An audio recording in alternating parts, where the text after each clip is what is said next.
All right, thank you so much for joining us on our 132nd edition of Lunch Out Loud Ottawa. My name is Nick Bachewski, and of course, we're the podcast that talks to the people, places, events, and music that make this city of Ottawa the incredible city that it is.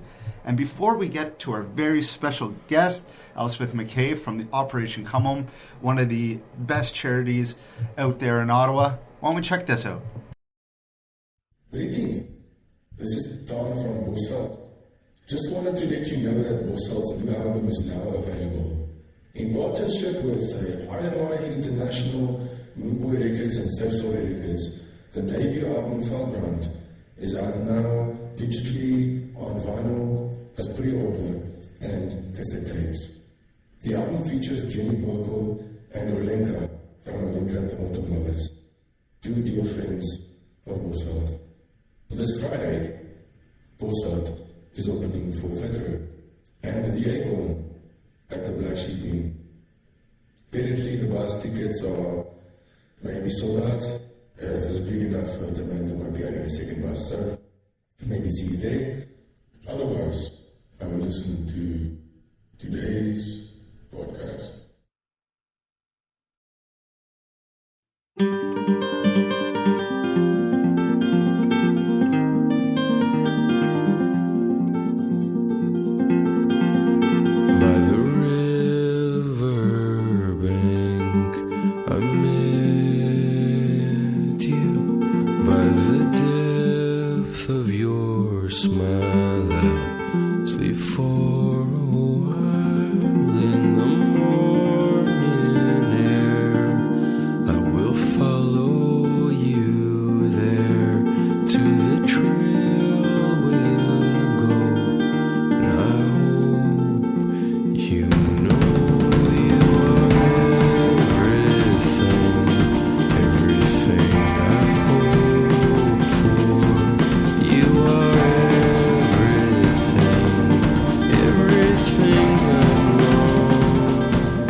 All right, thank you so much, Bosveld.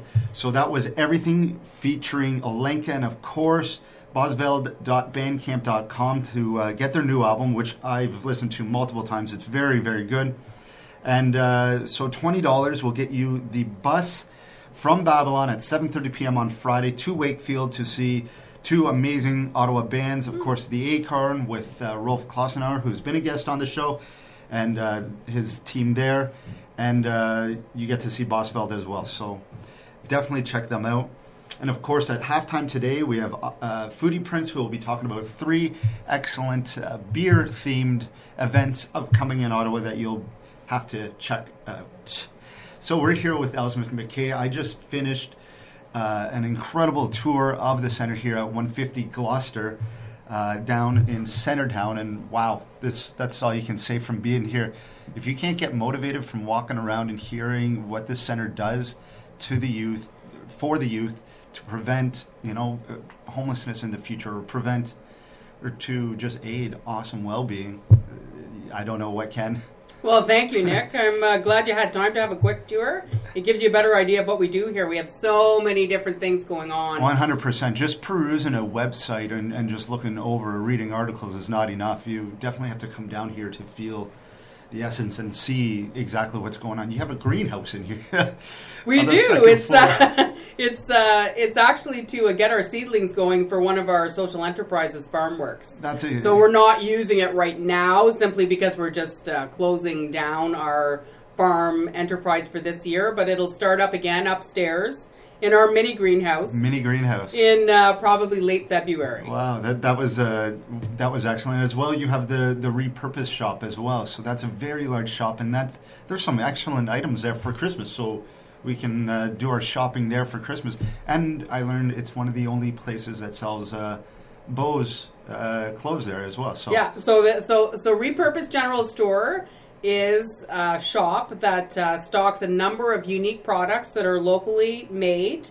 Our emphasis is stocking product that young people have made. So not only the youth that come to Operation Come Home, but any young people that might be interested in stocking product, we would be interested in looking at it. Okay, so what would you suggest that they do? come in with their wares or email? Yeah, they can come in with their wares, or they can contact us through our website with a photo or some photos of what they make, or they can call us. And in terms of bows, we are the only place in Ottawa that sells bows merch. Yeah. And we have a fairly good variety, and we'll have a lot more stuff around the Christmas season. Excellent. We are having a party here, a real party, a fun party, on December 3rd. From 5 to 9. Open to the public. It's a shopping party. There'll be refreshments. There'll be all kinds of cool stuff going on. We're featuring a youth who's a photographer who's just starting his own business. Yes. And we have a couple of other youth as well that will be featured that have started their own businesses. One has started a cake and the other a pie business. Yeah. So we'll be serving some of their samples. What are the names of those businesses? Because they're quite funny. One is called Bacon Hearts Bakery. I love it. And the other is called Stuff Your Pie Hole, and it is a savory and sweet pie business. And you also, they also made the food for the breakfast. They did. We had annual samples. Breakfast. Yeah, we had samples on all the tables at our annual breakfast. Whoopie pies, as a matter of fact. Those are amazing. And since then, we've had at least 5 or 6 people contact us asking for Bridget's contact information. She's the business owner. Yeah.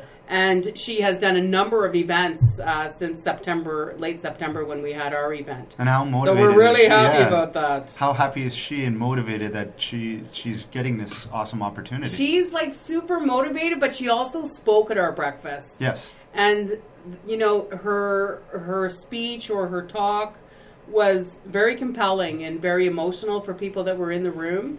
And I think that a lot of the reason why so many people have contacted her is because of what she said. How fortunate she feels to have started this business with our support. How fortunate she feels to know about Operation Come Home. And just, she's on a high note. She's really optimistic. She's a natural entrepreneur. That's so amazing. She's one of our not only one, but one of our success stories. And so we're going to talk about that in a bit. Just before we get on to what is Operation Come Home and talk about a lot of the aspects here.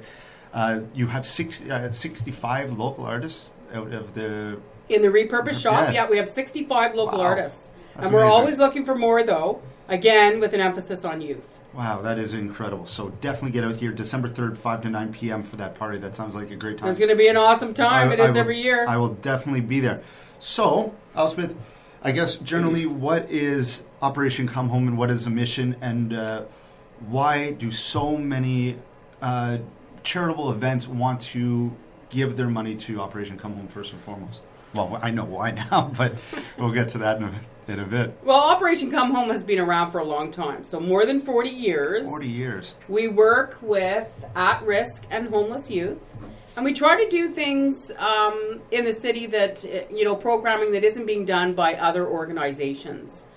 We try to do things that are more unique, more funky, more youth-oriented. Everything that we do here is about the youth that we serve. We try to incorporate them into all of our planning. And so we operate a whole bunch of businesses, as you know. We help youth start businesses. We have a school here. We have a couple of programs that help you find jobs of their own if they're interested and ready and willing to work. We have housing, all kinds of clinical supports. But really the whole reason why we exist today is to help youth either finish school and go on to college or university, or to start their own business, or get a job, or do something meaningful so that they can give back to their community. And how did you arrive at this role as the executive director? What was your path in this amazing endeavor? I have a somewhat of an interesting story. I started out my career here in Ottawa at the Shepherds of Good Hope, and then I moved to California, and I worked the streets of California as a street outreach worker in some of the most impoverished areas of what I would consider in North America. Okay. Downtown Skid Row, South Central Los Angeles. Under the bridge? Under many bridges. Well, that's Anthony Kiedis when he was he rode under the bridge, under one of the bridges in the impoverished areas of Los Angeles. Yeah. Well, that bridge is probably in downtown Skid Row then, the one that you referred to. So, anyways, and then when I came back, I started to work at a place called Rideau Street Youth Enterprises, and there we ran a whole bunch of social businesses. That was back in the early 90s, before most people had ever heard of the term social business or social enterprise. And, ever since then, and really since the very beginning of my career, I've always wanted to work with the homeless population, but primarily youth, simply because there is so much optimism. So they have so many good ideas. They're so smart, so resilient, and really ambitious to get going and do something really productive. Are we seeing? So it's really fun. It's a fun place to be. Everybody's smiling and upbeat. I like it. Have you seen a lot of changes in the past 10, 15 years since you've started this in Ottawa? Have we? More money's coming in because they're seeing the amazing work that you're doing. But are governments doing enough to help the youth and homelessness? I think there needs to be agencies or not-for-profits need to have a diverse portfolio.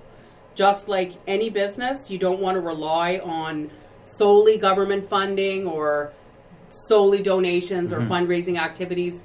You need to figure out a way in this day and age how you can keep all of your services operating with a whole bunch of different ways of getting funding. And social enterprise is one more unique or new way of doing it. In terms of, whether the government's giving enough money, I think, it's a hard question to say yes or no. There are areas in the government that need improvement around a national housing strategy, for example. I hope with the new Liberals that this will be a priority. Exactly. I mean, hopefully with the new government, there will be more emphasis placed on some of the priorities like a national housing strategy, for example. We've been lucky in terms of getting government funding because we offer some unique programs. Absolutely. And we'll talk about those in a moment. Are we seeing an increase of youth using this location, or is it a big problem? Because I know a lot of people might not even know about youth homelessness in the city.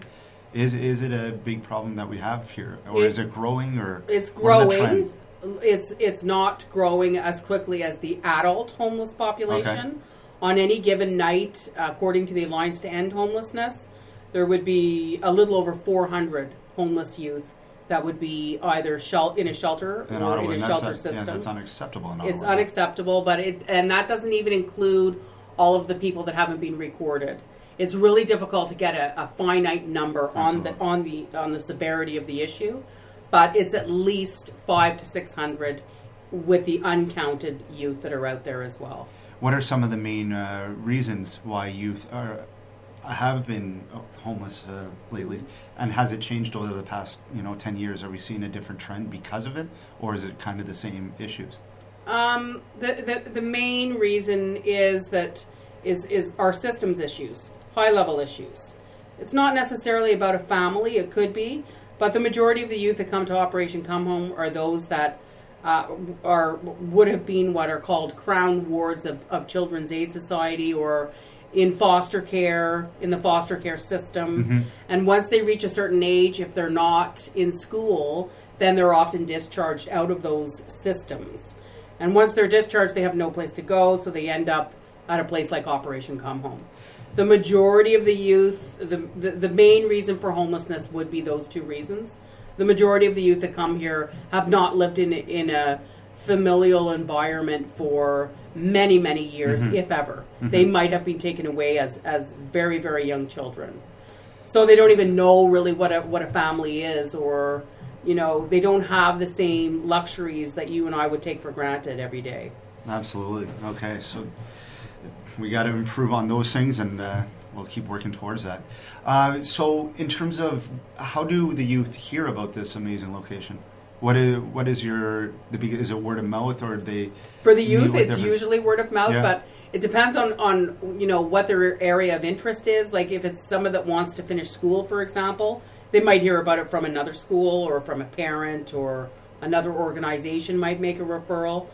But for the most part, it is through word of mouth. We also still have our national program, our Reunite program, and we have affiliate offices across Canada. So all of those organizations that are affiliated with us would also be using our Reunite services. Yeah,